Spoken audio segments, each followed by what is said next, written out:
England vs India, Jamie Smith's epic keeps hosts afloat but tourists in command.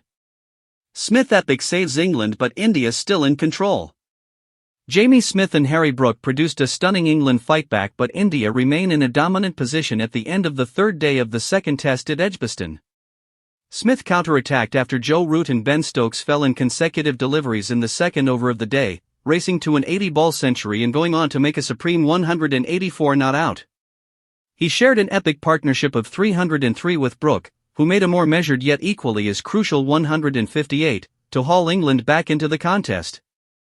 India came roaring back with the second new ball, however, dismissing Brook and sweeping aside the lower order as the final 5 England wickets fell for just 20 runs.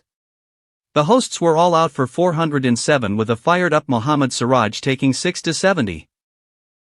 That meant India took a big first innings lead of 180, although not as significant an advantage as they looked set for when Stokes was out with his side 5 down and 503 behind. India reached 64-1 in 13 overs before the close, extending their advantage to 244. The enthralling day leaves India in control but, with England's love for a run chase, a memorable final 2 days could yet be in store as the tourists look to level the series. Test set up by enthralling day. The first 2 days of this match were absorbing. On Friday it burst into life to produce one of the most remarkable days in recent memory. The first session was scarcely believable. England scored 172 runs and excitement built that Smith could reach 3 figures in less than 76 balls to make the fastest century by an England player, a record that has stood for 123 years. He failed in that quest but, having come in with his side 85-5 and staring down the barrel, still made the highest score by an England wicketkeeper in men's tests, eclipsing Alex Stewart's 173 in New Zealand in 1997. Either side of Smith's mammoth stand with Brook, England lost 7 wickets for 28 runs. India deserve immense credit for the way they sensed their moment after tea. Significant seam movement for Akashdeep helped him bowl Brook while the occasional ball has turned for the spinners and others kept low to the quicks. That means chasing anything more than the 371 England pursued at Headingley to win last week's first test will be tough.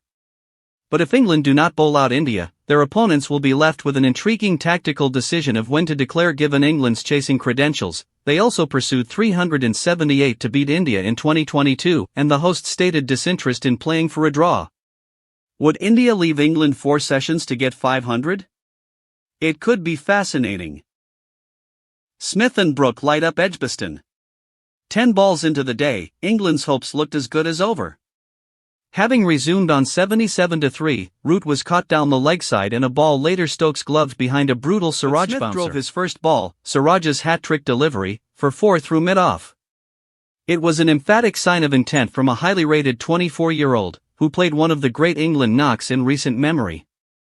After a quick start he went up another gear as India turned to a bouncer ploy and the Surrey man flogged Prasid Krishna for 23 in 1 over. When Smith planted spinner Ravindra Jadeja into the stands, he had 84 from 61 balls and the record held by Gilbert Jessop looked in real danger. Despite failing there, Smith still beat Brook, who began the day on 30 to 3 figures.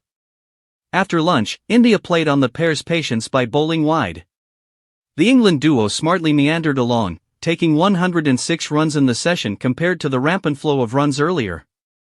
Their stand was the second highest for the 6th wicket for England and looked unbreakable until the new ball was taken. Siraj keeps India on top. Having been calm most of the day, Brook charged his first delivery against the second new ball.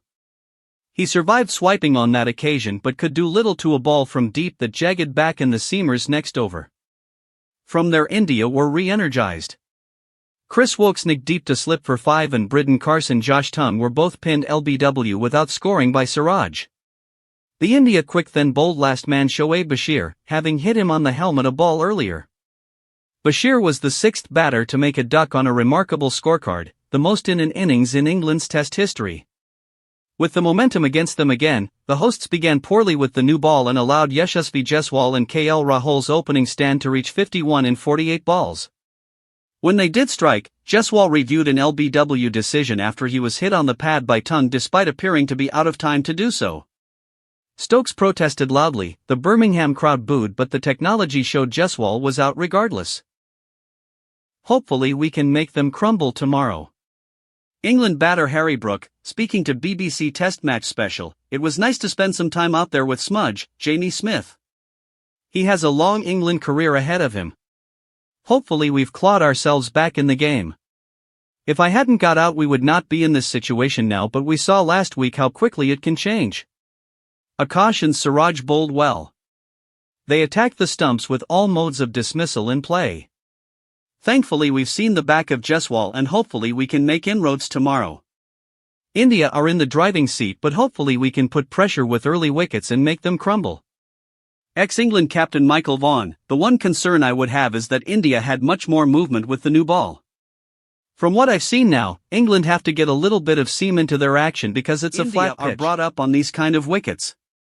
I can't see them collapsing tomorrow. They aren't going to give them anything. They've dominated completely other than about 3 hours today."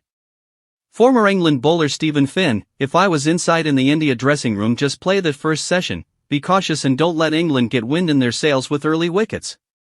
Then you can have fun as a batter. They might have one eye on the weather, but I'm not sure they will be brave enough to make a declaration. They will be wary of Headingley and what happened here last time. However, if they bowl well they have a great opportunity to win the test and make it 1-1. Don't forget to like, comment, and subscribe for more cricket updates and match breakdowns.